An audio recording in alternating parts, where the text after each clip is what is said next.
Sa palengke ito sa Tanawan City sa Batangas, bubungad ang hile-hilerang mga palanggana.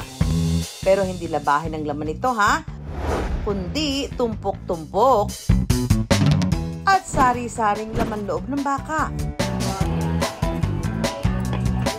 Ito ang mga sangkap sa pampainit ng tiyan at ipinagmamalaki ng Batangas. Ang kulawo. Ang kulawo ay iba't ibang laman loob ng baka na pinalambot at sinabawan, na kilala ring Goto Batangas. Ang dinarayong ang kainan ng mga nagkikrave sa kulawo. Ang kainan ito na halos 6 na dekada na naghahain ng kulawo, na ngayon ay may overload version pa.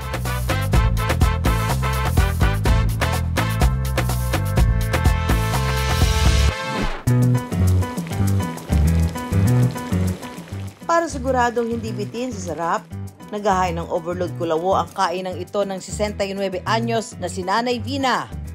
Patong-patong sa mangkok ang iba't ibang parte ng baka, mula bituka, tiyan, dila, laman, chicharong bulaklak o taba, at balat.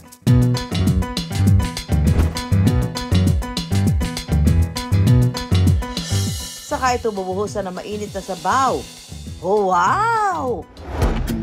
Dati raw ay regular serving lang ang mayroon sa kainan ni Nanay Vina.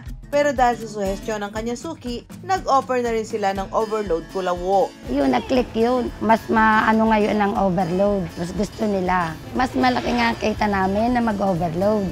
Kasi kaunti na lang idadagdag mo. Ang nauubos nilang karne sa isang araw, tumitimbang ng higit sa 100 kilo. 24 oras na available ang kulawo ni Nanay Vina.